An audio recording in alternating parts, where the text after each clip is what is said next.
성도 여러분 반갑습니다. 먼저 기도하고 오늘도 말씀 묵상하겠습니다. 항상 우리에게 진리의 말씀으로 먹여주시는 아버지 하나님 감사합니다. 오늘도 은혜의 성령 우리에게 보내시고 주신 말씀 깨달아 알 수 있도록 가르쳐 주옵소서. 예수님의 이름으로 기도합니다. 아멘. 자, 오늘 지난주에 했던 왕의 전쟁 계속 이어나가겠습니다. 제가 조금 천천히 가려고 합니다. 어떻게든 시간을 줄여보려고 이렇게 미리 기록도 좀 하고 그렇게 애를 쓰고 있습니다만은 그래도 너무 쫓기는 듯한 모습이 저 스스로 있어서 조금 길게 보고 천천히 한번 가보려고 합니다. 그래서 오늘도 계속 중요한 내용들을 반복하기도 하고 복습하기도 하고 그렇게 하면서 진행하도록 하겠습니다. 오늘 본문 말씀은 마태복음 4장 1절에서 11절까지 말씀입니다. 그때에 예수께서 성령에게 이끌리어 마귀에게 세례를 받으러 광야로 가사 40일을 밤낮으로 금식하신 후에 줄이신지라. 시험하는 자가 예수께 나와 이르되 네가 만일 하나님의 아들이여든 명하여 이 돌들로 떡덩이가 되게 하라. 예수께서 대답하여 이르시되 기록되었을 때 사람이 떡으로만 살 것이 아니요 하나님의 입으로 나오는 말씀으로 살 것이니라.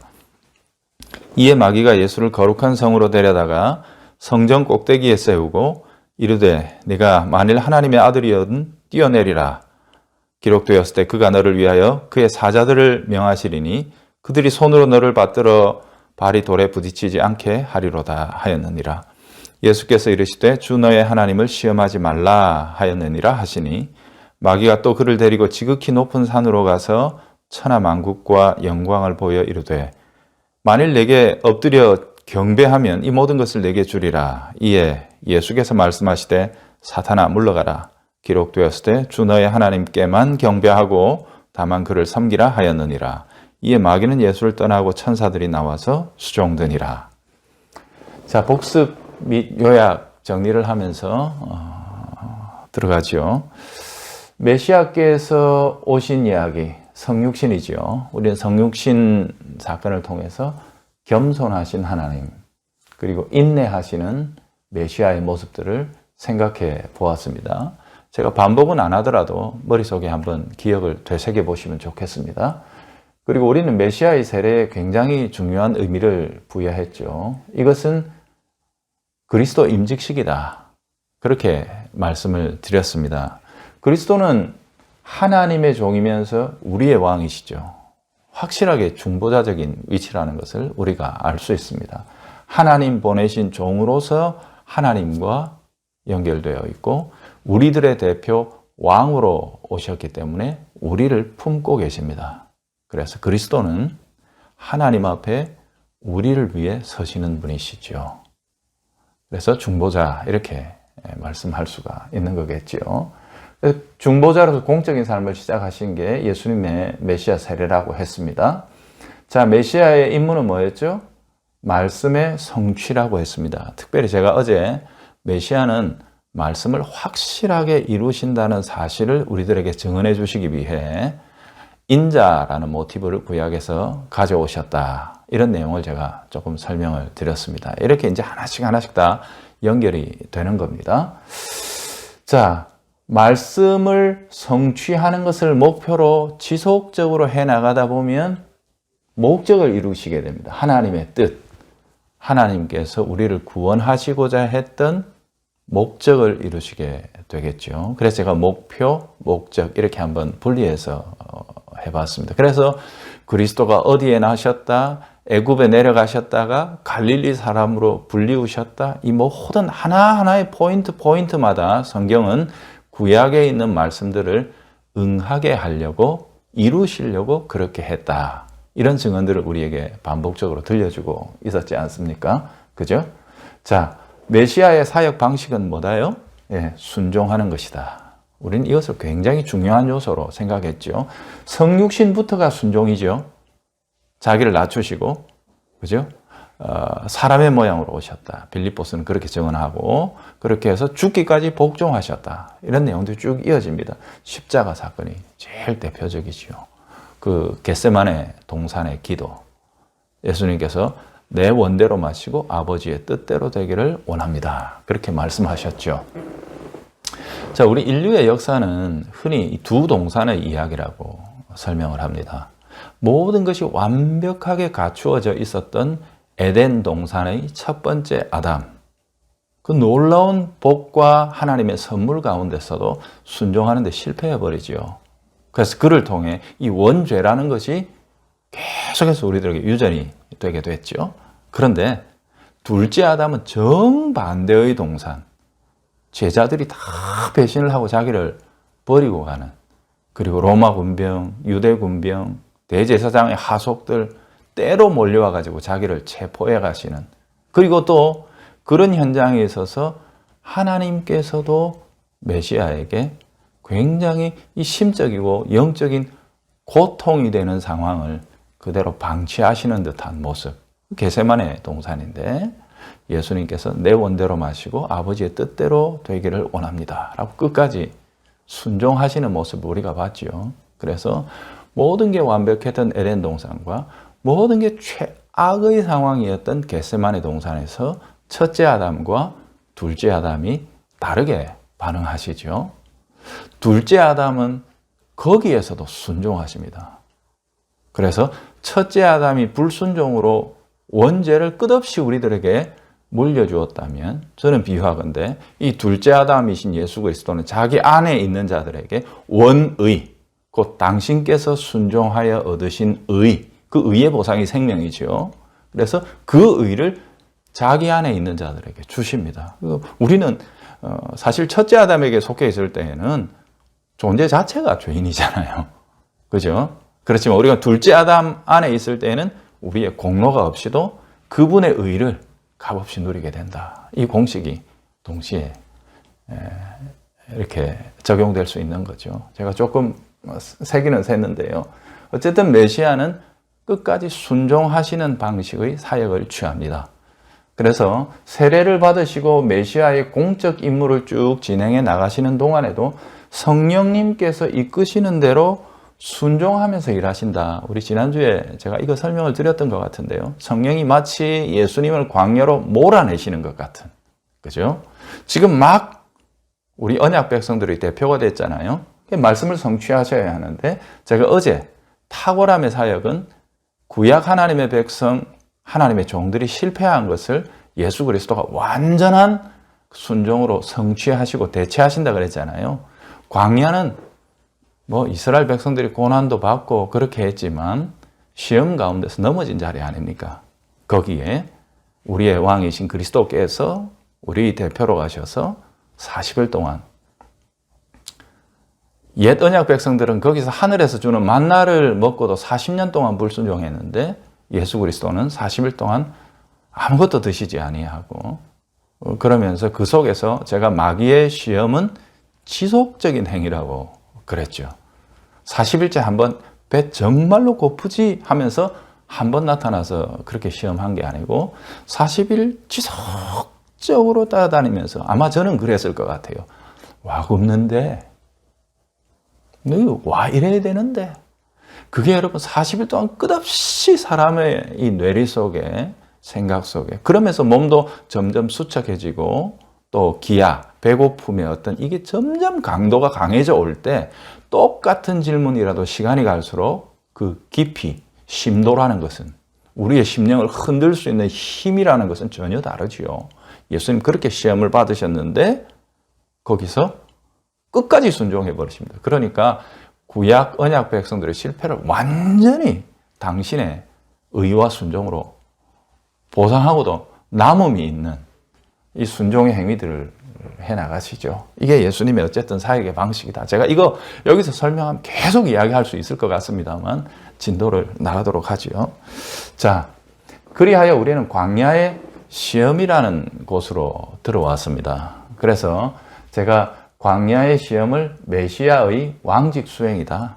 제일 첫 번째 공직 수행인데, 공직이라는 게 세 가지가 있다고 그랬잖아요.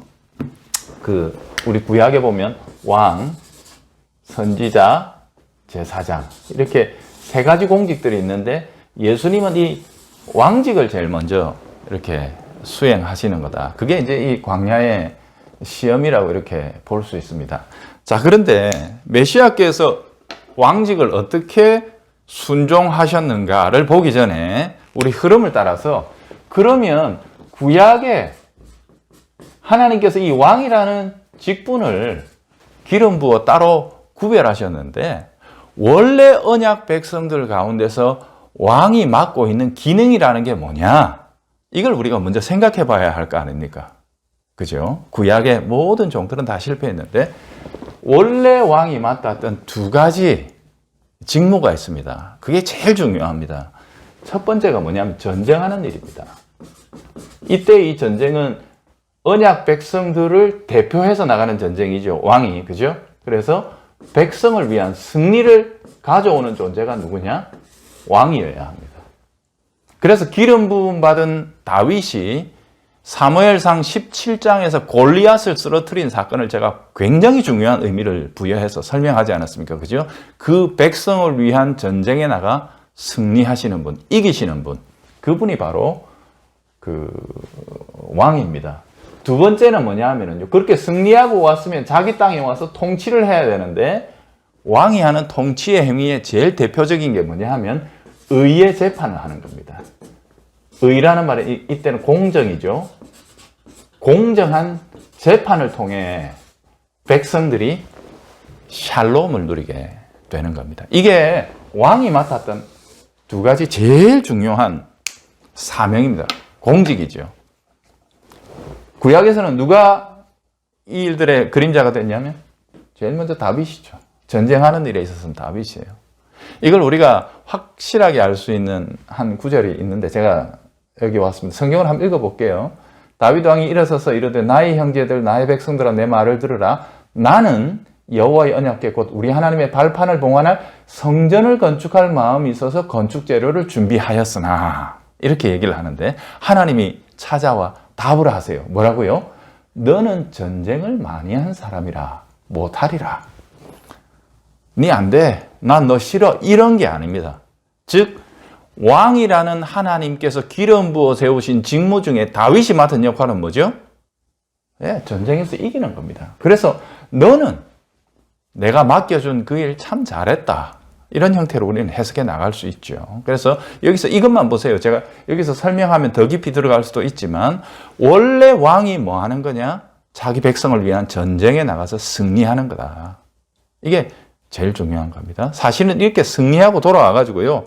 백성들에게 전리품을 나눠줘야 돼요. 근데 그 얘기 조금 있다가 제가 혹 기회가 되면 하겠습니다만. 그러면 두 번째, 의의 재판 하는 이 왕의 기능이 남아있잖아요. 다윗의 아들. 누구죠? 솔로몬. 다윗의 아들. 그러니까 이스라엘 왕들은요, 복수로 불리는 게 아니고 다윗의 아들. 다윗이 맡았던 그 직무의 쉽게 말하면 계승자, 수행자 각각 이렇게 불려야 합니다. 그래서 메시아도 다윗의 후손, 다윗의 아들 이렇게 말할 수가 있겠죠. 그죠? 그 본원적인 부름이 다윗 언약 가운데 있기 때문에 사무엘하 7장 보세요. 제가 또 이제 설명하기 시작하니까 점점 복잡하고 다른 데로 흘러가죠. 이제 중단하고 들어가겠습니다. 솔로몬이 이 역할을 감당을 했어요. 의로 재판하는 역할이 솔로몬의 역할이었어요. 자, 그래서 제가 그 구절들 몇 군데 한번 끌어와 볼게요. 열왕기상 3장 6절에 보면 여러분 여기서 보세요. 제가 주님이라는 말을 빨간색으로 했고 종이라는 말을 파란색으로 표시했습니다. 솔로몬은 자기 아버지 다윗과 자신을 가리켜 종이라고 부릅니다. 제가 아까 그랬죠. 메시아는 기름 부음 받은 자는 하나님의 종. 백성들에게는 뭐예요? 왕이 됐다 그랬잖아요. 백성들 앞에서 내가 누구냐가 아니라 하나님 앞에서 내가 누구냐가 중요하다는 거예요. 그러니까 이 왕됨이라는 것이 주권자로 된 것이 아니라 본질적인 참되신 주권자의 종으로서 왕 노릇하는 겁니다. 지금 우리가 맡고 있는 직분도 그리스도 안에서 마찬가지라고 생각하시면 됩니다. 이런 식으로 적용하면 길어지니까 보세요. 주의 종 내 아버지 다윗이 성실과 공의와 정직한 마음으로. 저는 이거 우리가 자녀들에게 물려줘야 된다고 생각합니다. 진짜로 우리 아들에게 이렇게 기억되는 부모가 돼야 하지 않겠습니까? 성실과 공의와 정직한 마음으로. 주님과 함께 주님 앞에서, 제가 이 빨간색을 못했네요. 주님 앞에서 행함으로. 계속 주님이 나오죠. 주님께서 은혜를 주셨고 주님께서 은혜를 항상 주사 오늘과 같이 그의 자리에 앉을 아들을 그에게 주셨나이다. 이때 이거는 다윗인데 제가 잘못 색칠했습니다. 나의 하나님 여호와여, 주님께서 종으로, 자기도 종의 아버지 다윗도 종이었죠. 왕이 되게 하셨으나 종은 작은 아이입니다. 출입할 줄도 알지 못하니 누가 주님의 이 많은 백성을 재판할 수 있겠습니까? 듣는 마음, 우리 옛날 번역엔 지혜로운 마음인데 이게 더 맞습니다. 뭔가를 딱 들으면 이해하는, 듣고는 그 전후 사정을 간파해내는 이 마음을 듣는 마음이라 그럽니다. 이게 재판하는 데 있어서 가장 중요하죠. 판사가 그냥 아주 궤변, 쉽게 말하면 아주 능수능란한 이 말잔치 혹은 말재롱에 속아가지고 획가닥하고 마음이 넘어가면 안 되잖아요. 들을 때 분별하는 마음을 종에게 주사 주님의 백성들을 재판하여, 누구처럼요? 주님처럼. 항상 이런 게 들어있습니다. 주님이 재판하신다면 하셨을 그 재판을 저도 행하게 하셔서 선악을 분별하게 해주십시오. 이것은 자신이 선악을 분별하는 것도 있지만 이 공정하고 의로운 재판장인 솔로몬에게 지속적으로 재판을 받는 백성들은 나중에 어떤 상태가 되겠어요? 아, 이거는 가면 이게 의다. 우리 임금님 그 의의 재판을 계속 받다 보니까 백성들이 뭘 알게 돼요? 이거는 주님 앞에서 혹은 그 임금님 앞에 가면 이거는 의다. 이거는 불이다. 야야야야, 아무리 그렇게 간사스럽게 해도 소용없어. 이거는 임금님 앞에 서면 이건 불이야, 의야. 이게 이제 그 나라 안에 의의 지식들이 편만하게 되는 거죠.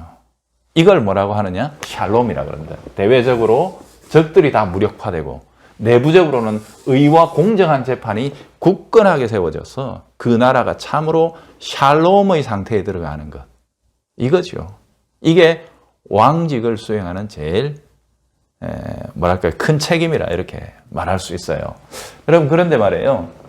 우리는 솔로몬에게서 이게 성취된 걸 잠깐 보죠. 언제 봅니까? 그 왜 애기 반으로 나누라 그러는데 그 유명한 재판 알잖아요. 그죠? 자기 애가 죽었는데 동시에 낳았는데 다른 애, 이게 내 거다 하고 애 하나는 죽었고 한 아이를 가지고 두 엄마가 와서 서로 자기 걸 하는데 이 일을 어찌할꼬 할 때 솔로몬이 내린 재판의 결론이 뭡니까?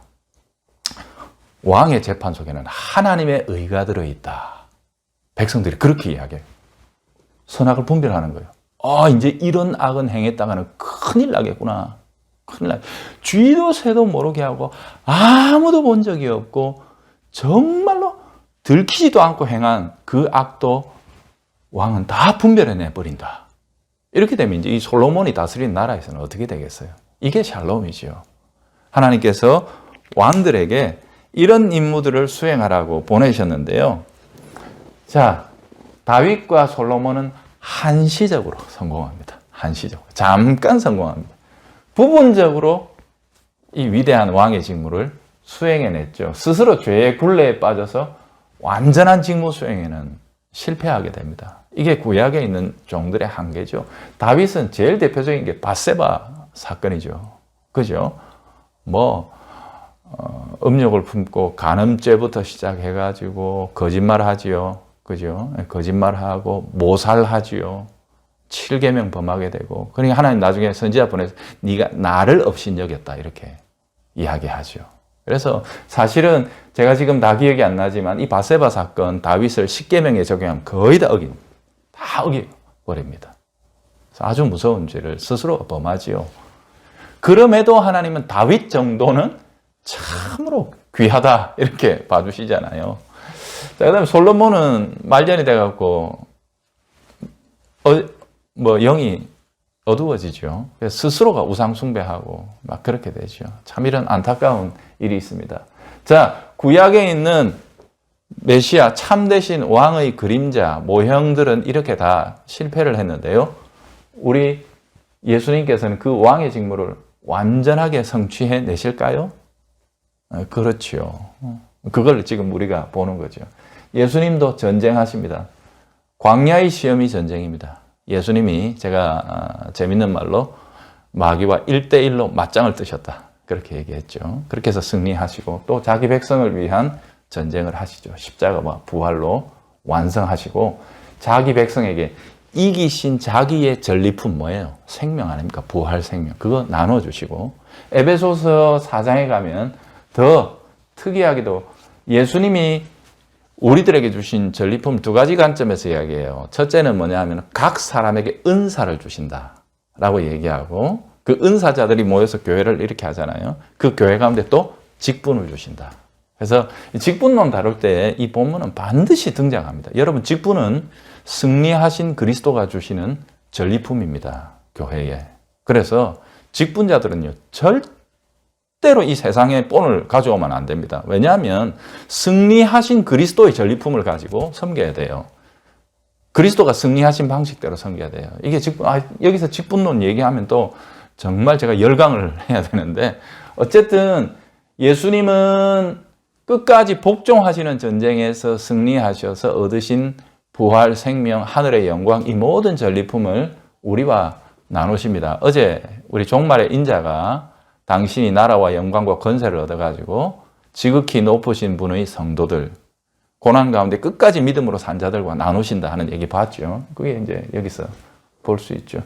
통치하시고 재판하신다. 이것은 복음서 안에도 보면 예수님의 놀라운 지혜, 예수님 모든 상황을 탁 빼뚫으면 바로 아십니다.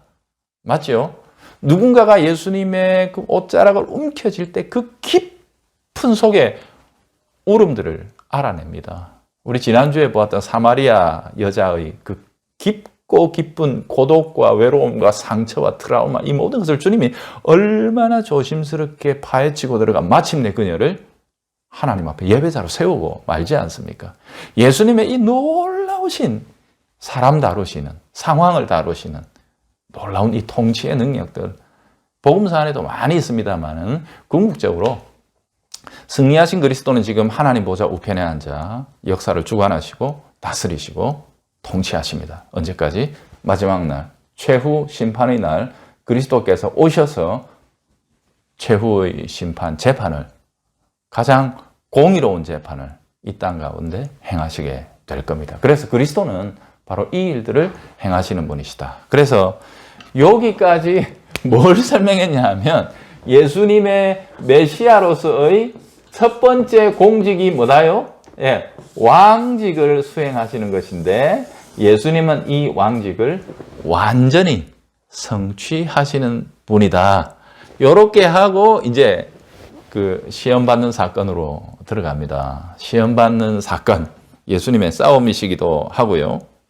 예수님 성령이 이끄시는 대로 이 시험의 자리로 나가시죠. 그래서 우리가 마귀와 하는 전쟁 말이에요. 이게 혈과 육의 싸움이 아니라는 사실을 주님은 보여주십니다. 확고하죠. 너무 뚜렷합니다. 물론 우리가 마귀와 싸우는 싸움은요. 뭐 이긴다 진다 그걸 떠나가지고 그리스도께서 감당하신 구속의 효력이 있냐 없냐 그 전혀 상관없습니다. 다만 마귀가 우리들의 왕이신 예수님을 시험했던 거 그 수천 년 동안 우리들에게 완전히 통했던 방법이죠. 가장 효율적으로 가장 효과적으로 하나님의 형상인 사람 심지어 그들이 하나님의 성령으로 기름 부음을 받아가지고 구약에서 특별히 성별되어서 하나님께서 붙들고 쓰시는 종이라 할지라도 이거 가지고 다 무너뜨렸거든요. 다 무너뜨려 왔는데 그죠? 우리가 그런 장면들을 보면서 예수님 안에서 이기는 방법들을 배우게 되는 겁니다. 영적 싸움의 본질은 말씀을 지키는 데 있다. 주님이 뭐 특별하게 별 뾰족한 수 쓰신 게 아니라 그랬죠? 네, 주신 말씀 끝까지 붙드는 거예요. 그래서요, 에베소서 6장에도 보면 영적 무장 얘기가 나오는데요. 그거 보면 딴 게 아니에요. 말씀 붙드는 거예요. 서서 진리에 허리띠를 띠고 뭐 의의 흉배를 붙이고 구원의 투구를 쓰고 이게 다 말씀의 파생물들 아닙니까? 진리, 의, 그죠? 구원, 이 모든 것들은 하나님의 진리의 말씀이 우리 가운데 일으키시는 열매들 아닙니까? 구원이 일으키시는 열매들 아닙니까? 그게 우리들을 방어해 주는 거라고요. 방어해 주는 무기고 공격 무기는 뭐예요? 성령의 검, 곧 하나님의 말씀을 가지라. 그러니까 말씀으로 맞고 말씀으로 공격하는 겁니다. 그러니까 영적 싸움의 본질은 말씀입니다. 말씀으로 싸우는 전쟁이다. 이거 주님께서 분명하게 보여주시는데요. 마귀의 공격이 치명적인 이유가 뭔가? 필연적인 것들을 빌미로 들어온단 말이에요. 제가 아까 말씀을 드렸듯이 이것 때문에 마귀가 끝없이 이겨왔던 이유입니다. 꼭 필요한 거 그것 가지고 시험합니다. 40일 굶은 사람한테 뭐가 제일 필요합니까? 방금 하나님의 아들로 인정받은 사람, 하나님의 아들됨, 세상이 좀 알아줬으면 하는 그런 마음 없겠어요? 있지요. 하나님의 아들로서 이루셔야 할 목적과 뜻이 너무도 중요합니다. 예수님 심히 민망해 하시고 땀방울이 핏방울이 되기까지 그 일을 위해 기도하셨지요. 그런데 바로 그 일에서 마귀는 쉬운 길을 가르쳐 줄게. 그렇게 얘기하잖아요. 똑같아요, 여러분. 우리들도 본질적으로 같은 시험들을 받고 있단 말이에요. 그러니 우리의 삶의 모든 정황 속에서 시험이 밀려 닥쳐올 때에 우리는 꼭 이기신 그리스도를 바라보아야 합니다. 내가 이긴다고 해서 무슨 구속의 효력이 있는 게 아니고 이미 그건 다 끝났지만 우리 임금님께서는 본질적으로 우리와 같은 시험을 받으셨을 때 이기셨고 그래서 이기는 방법을 보여주셨기 때문에 그리스도 안에서 우리도 주님처럼 우리 각자가 처해 있는 실존의 상황에서 말씀으로 싸워 이기는 하나님의 백성들이 되어야 하는 겁니다. 그래서 이 이야기를 깊이 있게 제대로 이해하는 것이 중요하죠. 자, 오늘은 제가 여기까지만 좀 설명을 드릴까요? 기도 제목 가지고 기도하고 내일 다시 만나겠습니다. 평안하십시오.